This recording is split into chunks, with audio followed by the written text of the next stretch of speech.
Management addressing the press, so let's go across to that. Ahead of the market, leading to handsome market share gains. Full year EBITDA margin remained healthy at 23.4%. Earnings per share grew 13%. Amidst record levels of commodity inflation, we have dynamically managed our business to grow our consumer franchise and protect our financial business model. Let me take you through some of the highlights of this fiscal year. Starting with our divisions, this has been a stellar year for our home care business with 28% revenue growth and volumes growing in near double digits despite significant commodity inflation. Surf Excel became the first home and personal care brand in India to cross $1 billion turnover mark. Through our relentless focus on market development, we have scaled home care liquids portfolio to over rupees 3,000 crore in this fiscal. Our beauty and personal care division grew competitively at 12%. More importantly, we grew volumes despite a mid-single-digit decline in market volumes. Growth was led by our premium portfolio. Despite our brands, Lux and Pond's crossed 2,000 crore turnover each, taking the tally to 5 BPC brands in this club. We have also made good progress in transforming our portfolio towards high-growth demand spaces. During the year, we launched 3 new premium beauty brands and also forayed into health and well-being category. Moving to F&R, our revenues grew 5%, led by strong performance in ice cream, coffee, and foods. With our focused market development actions, HFD continued to gain penetration and market shares handsomely. Tea widened its market leadership versus our nearest competition. Ice cream delivered strong performance on the back of impactful innovation and activations. During the year, we divested our salt and atta business in line with our strategic portfolio choices. We are a powerhouse of big brands that traverse the minds and hearts of our consumers. We have total 19 brands, each clocking over 1,000 crore turnover, which contribute to more than 80% of our turnover. Doing well by doing good is fully ingrained in our business. We have reduced CO2 emissions by 97% versus 2008 baseline. We collected and safely disposed over 1 lakh ton plastic waste during the year. Through Hindustan Unilever Foundation and its partners, we have delivered a cumulative and collective water potential of over 2.6 trillion liters across thousands of villages, which is more than the drinking water needs of India's entire population for 2 years. We are committed to sustainable sourcing of our agri raw materials. In this fiscal, 95% of our paper and board packaging, 82% of our tomatoes, and 69% of tea came from sustainable sources. Our community development initiative, Prabhat, has reached over 9 million people. Project Shakti, which was piloted in early 2000s, now empowers around 1.9 lakh women entrepreneurs across thousands of villages. To summarize the full year results, we delivered yet another year of strong all-round performance. Growing at 16% was significantly ahead of the market, and we added about 8,000 crore to our top line. Our bottom line performance was very healthy with 13% EPS growth. We were the best ESG rated Indian FMCG company by leading rating agencies.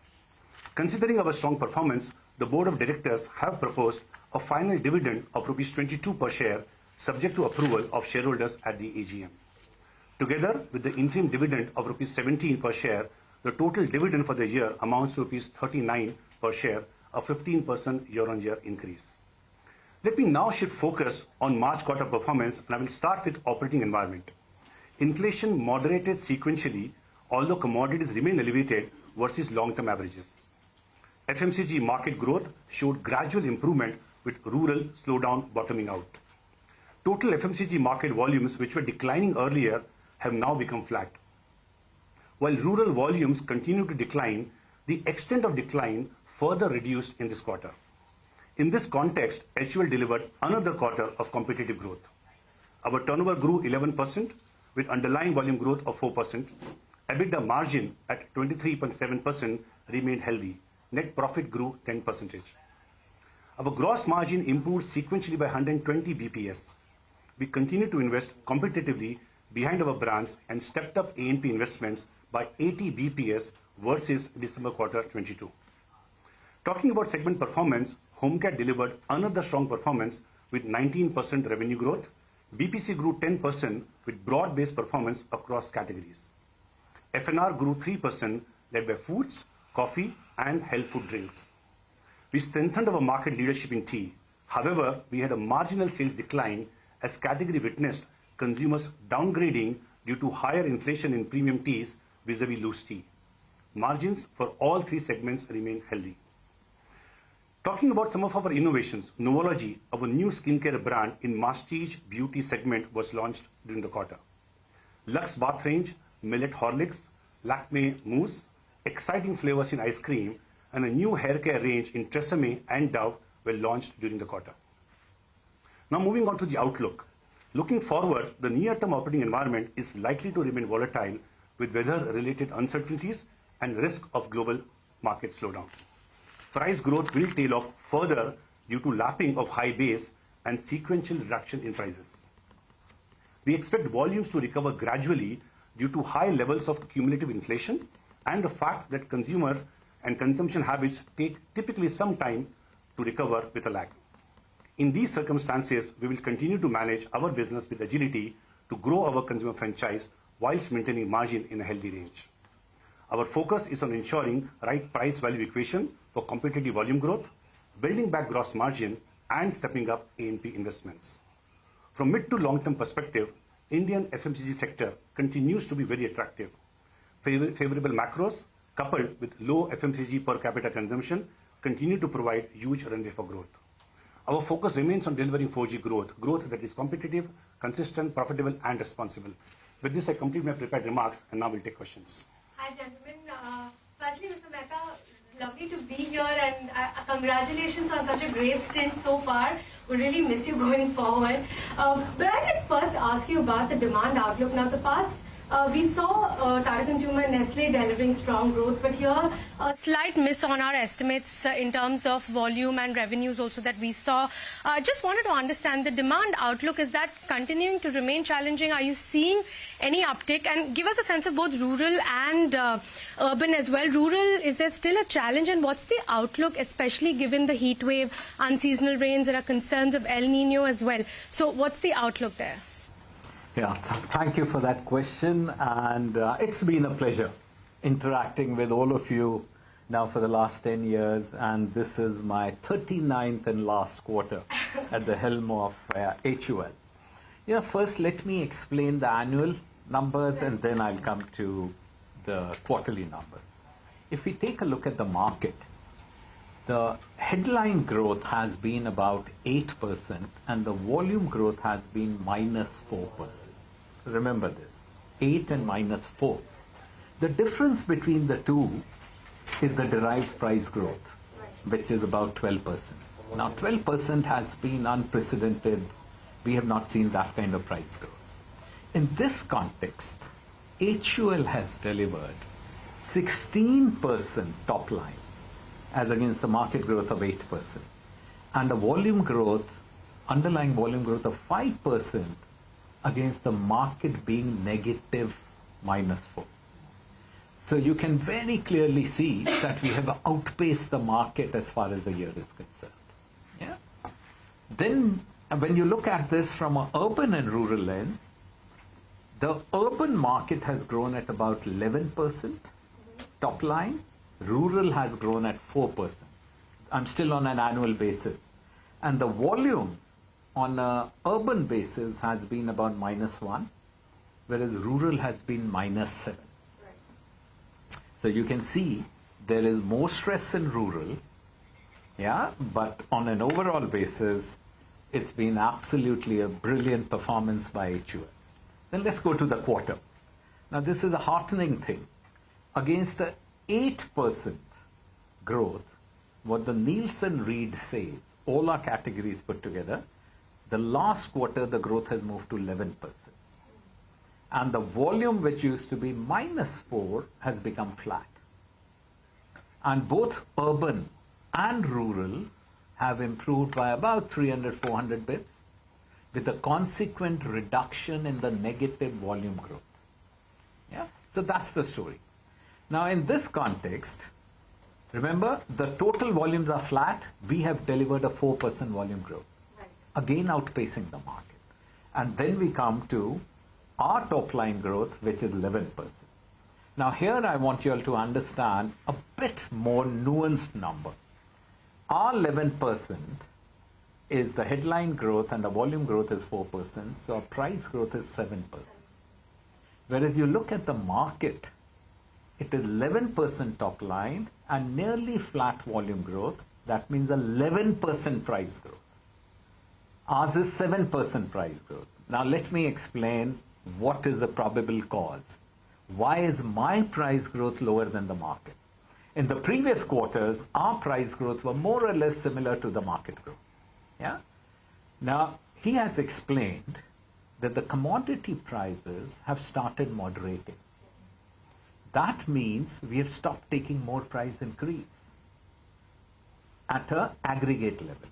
There are some commodities where the price increase is still there, but in many we have taken a price reduction.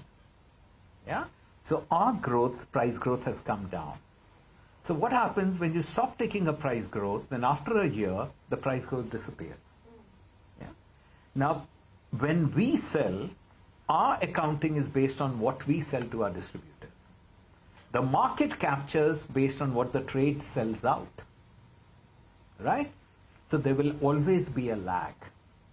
So even the market growth going forward will come down. The price growth will come down. And when you would recall that 2 years back, when this hyperinflation came in and also we were still in the midst of COVID, we had set for ourselves twin objectives. One was we will increase our consumer franchise, and second is we will protect our business model. Now we have seen outpacing the market an unprecedented share gain. Yeah?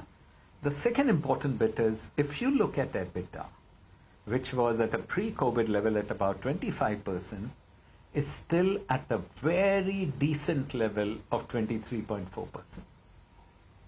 Yeah, and in the last few quarters, sequentially, our EBITDA, our gross margins have improved. We are investing more behind the market, and our EBITDA also sequentially is improving.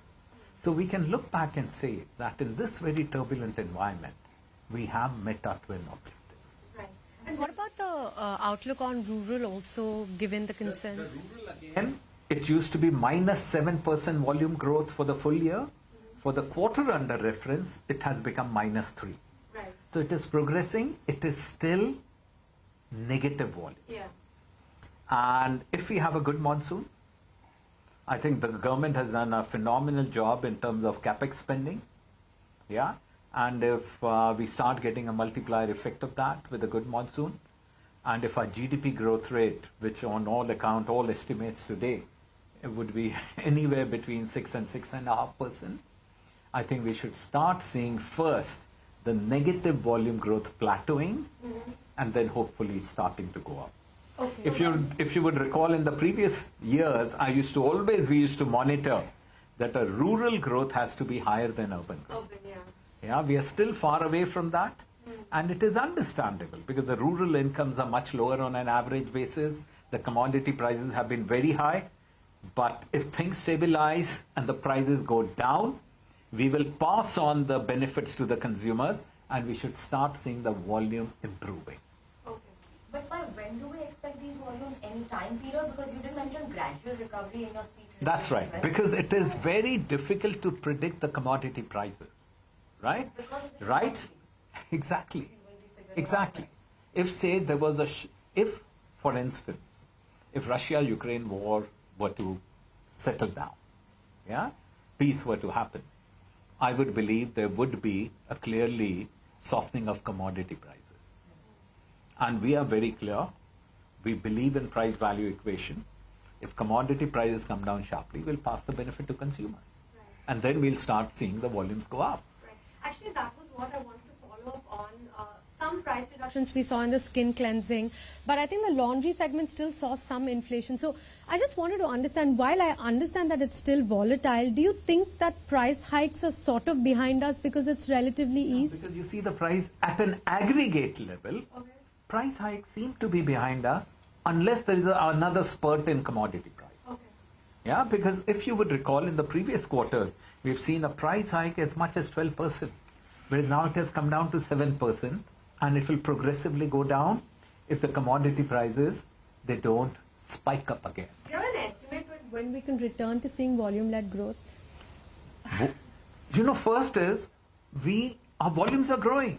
No, but I mean, right now it's still price-led on an overall basis. Yes, but you see the equation changing? Yeah. It used to be somewhere in the vicinity of 11-12%. Right. Our volumes were 4-5%. Now it is coming down.